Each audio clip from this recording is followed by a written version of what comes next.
7 longas décadas de comunismo cobram hoje um alto preço do povo cubano. Após quase 70 anos de um terrível experimento social, mantido a duras penas por potências estrangeiras, a conta do fracasso finalmente chegou.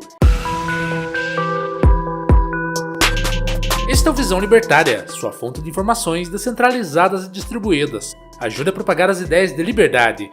Deixe o seu like e compartilhe com seus amigos. Um artigo seu pode virar vídeo aqui também, sabia? Este artigo foi escrito por Quintessência, revisado e narrado por Gordinho Caipira. A obra A Revolta de Atlas, geralmente dividida em 3 volumes, é considerada por muitos como a magnum opus de Ayn Rand, célebre filósofa e escritora russa que ganhou a vida nos Estados Unidos após fugir do comunismo soviético nos anos 1920. Em A Revolta de Atlas, temos aquilo que muitos consideram como sendo o único romance já escrito em que o empreendedor é o herói e não o vilão. Recomendamos fortemente a leitura dos livros, caso você ainda não tenha feito, e vamos deixar nesse vídeo um link para que você possa adquirir a obra completa, como tarefa literária de casa. Assim, além de aumentar ainda mais o seu conhecimento, você irá ajudar financeiramente esse canal com a não muito generosa comissão que a plataforma nos paga. Mas o que a Revolta de Atlas tem a ver com o caso cubano? Bem, vamos dar aqui um breve spoiler sobre a obra, mas não se preocupe, isso não vai atrapalhar em nada a sua experiência. Basicamente, o que vemos acontecer no decorrer dos livros é o colapso de uma civilização, que é demonstrado de forma simbólica por um apagão completo, que lança todas as cidades na mais completa escuridão. Mais uma vez, a realidade parece imitar a arte, porque é exatamente isso que tem sido observado em Cuba, o experimento comunista mais adorado pelos esquerdistas latino-americanos. Basicamente, a ilha dominada pela família Castro está mergulhada na mais completa escuridão, devido à total escassez de energia elétrica. Não é exagero afirmar que Cuba enfrenta seu pior momento desde a Revolução Comunista de 1959, e não somos nós que afirmamos isso, é a Folha de São Paulo, a grande cara da mídia esquerdista brasileira. Pois é, nem os esquerdistas mais ferrenhos são capazes de negar uma realidade tão gritante. E sim, a falta de energia elétrica é o maior símbolo da brutal crise enfrentada na ilha, em decorrência de décadas de insanidade econômica promovida pelo governo comunista. Em Havana são observados apagões diários que duram algo entre 14 e 15 horas. É isso mesmo que você ouviu. O morador da capital cubana tem fornecimento de energia elétrica por menos de 1/3 do dia. Fora da capital, a coisa é ainda pior, com apagões diários que podem durar até 20 horas. Imagine só o inferno que é viver tantas horas por dia sem energia elétrica. Não estamos falando apenas de ficar no escuro, trata-se de não ter ventiladores para o calor ou mesmo eletrônicos para distrair a mente, sem Wi-Fi para acessar a internet com mais qualidade e sem geladeira para armazenar os alimentos. Aliás, de que alimentos estamos falando? Pois é, isso também se tornou coisa rara em Cuba. O governo estipulou há décadas cartões de racionamento para que os cidadãos cubanos possam adquirir alimentos, entre aspas, gratuitos em mercados estatais. Obviamente, isso nunca funcionou de verdade, como era de se esperar. Agora, contudo, a coisa está ainda pior. Há anos já se reclama de que as cotas mensais de alimentos básicos, como arroz e feijão, duram apenas 10 dias. E o que o cubano faz para se alimentar no restante do mês? Bem, recomendo que você evite pensar em pombos e ratazanas, mas isso é passado, que ganha contornos positivos se comparado com o terrível presente. Hoje, os cartões se tornaram inúteis porque raramente se encontra comida nos mercados estatais. Para quem entende um mínimo que seja de economia, a causa dessa escassez é mais do que evidente. Todo modelo comunista causa uma notável destruição dos incentivos econômicos mais básicos. A ausência de propriedade privada faz o produtor compreender que os frutos do seu trabalho não lhe pertencem. Além disso, numa sociedade sem preços livres, os sinais econômicos não são claros e a relação entre oferta e demanda não se equilibra, como acontece em um livre mercado.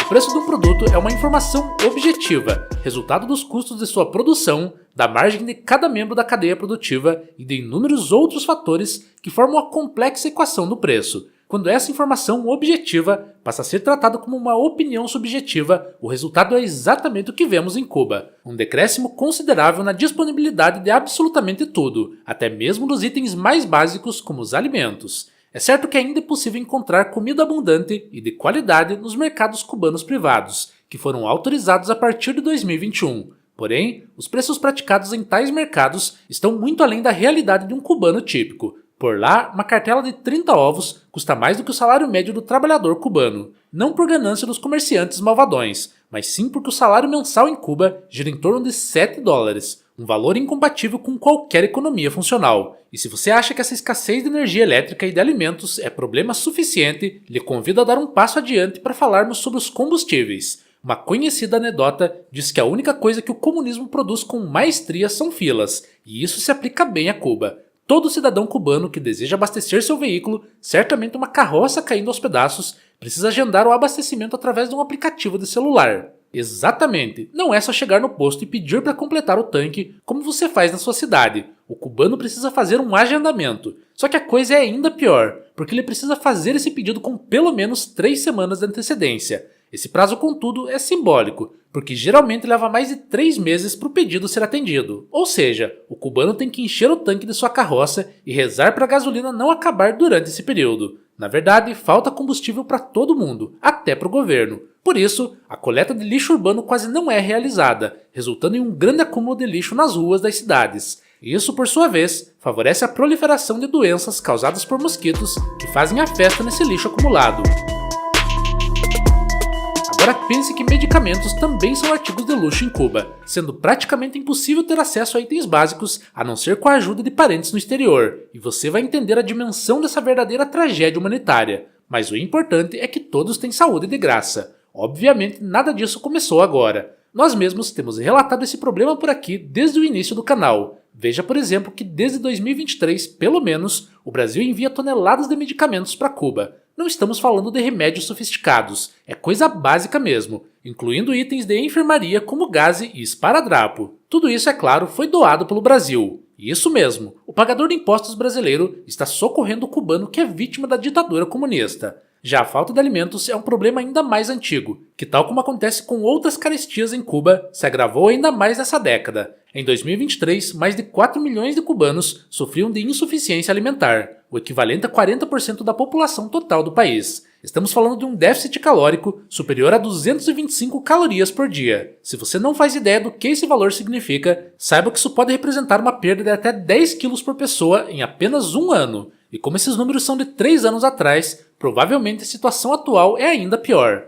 A escassez de alimentos em Cuba se deve, majoritariamente, à brutal queda na produção desses itens, pelos motivos anteriormente citados. Veja que nos últimos anos, a produção de arroz na ilha caiu 60%, enquanto a pecuária desabou ainda mais, chegando, no caso da carne suína, a superar os 90%. Não é difícil entender, portanto, o que tem levado o país ao completo colapso, seja ele social, econômico ou mesmo humanitário. E eu sei que eu vou soar repetitivo ao dizer isso, mas a coisa pode sim piorar. A situação cubana provavelmente vai se deteriorar ainda mais por causa da queda de Nicolás Maduro na Venezuela. A verdade é que a Cuba comunista nunca foi um país viável. Isso já estava muito bem determinado desde o princípio. A ditadura cubana sobreviveu esse tempo todo graças ao apoio estrangeiro, primeiro da União Soviética e da China, e mais recentemente dos amigos latino-americanos, como o Brasil petista e a Venezuela chavista. Pense que os governos petistas forneceram um empréstimo camarada de 600 milhões de dólares para Cuba, que obviamente nunca foi pago.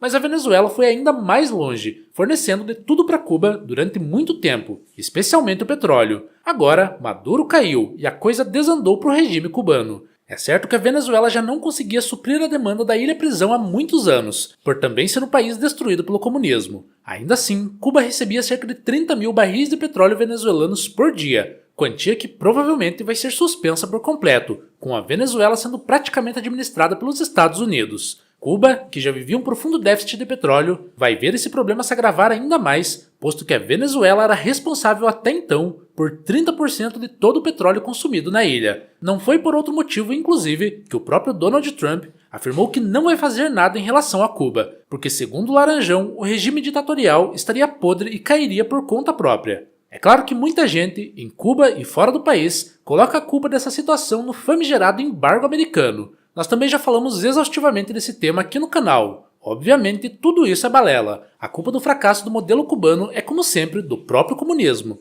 De qualquer forma, chega a ser curioso ver como, segundo a lógica esquerdista, o comunismo depende desesperadamente da boa vontade de um colosso capitalista para se manter relevante.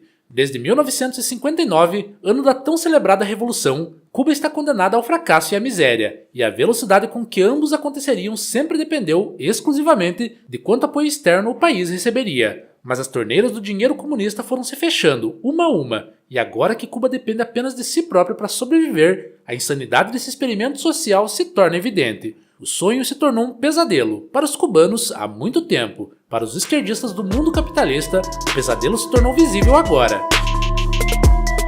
Depois de expor essa dura realidade, fica a pergunta: como resolver o problema cubano? E a verdade é que não há solução fácil para essa questão. É fato que o comunismo precisa sair da ilha o quanto antes, porque as coisas só vão piorar daqui para frente. Contudo, o fim do regime ditatorial não vai representar uma melhora econômica e social imediata para o povo cubano. Na verdade, o mais provável é que vejamos uma piora ainda mais rápida, num primeiro momento. Afinal de contas, estamos falando de um país destruído por quase 70 anos contínuos de comunismo. As coisas não vão se ajustar tão facilmente assim. É bem possível que Cuba passe por uma situação pior que a da Argentina, ou pior mesmo que a da Venezuela. Estamos falando de fome, miséria, deterioração das estruturas econômicas, migração em massa e outras tragédias humanitárias que são até de difícil mensuração. No fim das contas, o que resta do caso cubano é um claro recado para todos os outros povos. O preço pago pelo comunismo é alto demais. Essa é uma aposta que não vale a pena. Não se trata apenas de dinheiro. O preço do comunismo é pago em vidas, sangue, sonhos e com o futuro de inúmeras gerações. Não há nada que possa devolver ao povo cubano tudo o que lhe foi tirado pelo comunismo. Resta torcer para que esse regime ditatorial seja extirpado quanto antes daquela ilha, para que o povo possa, pelo menos, respirar um pouco de esperança. Obrigado pela audiência. Este é um canal colaborativo. Participe você também. Cadastre-se agora mesmo no nosso site visãolibertaria.com e envie os seus artigos por lá. Os colaboradores recebem recompensas em Bitcoin. Inscreva-se no canal e clique no botão da campainha para ser avisado de novos vídeos. Até a próxima!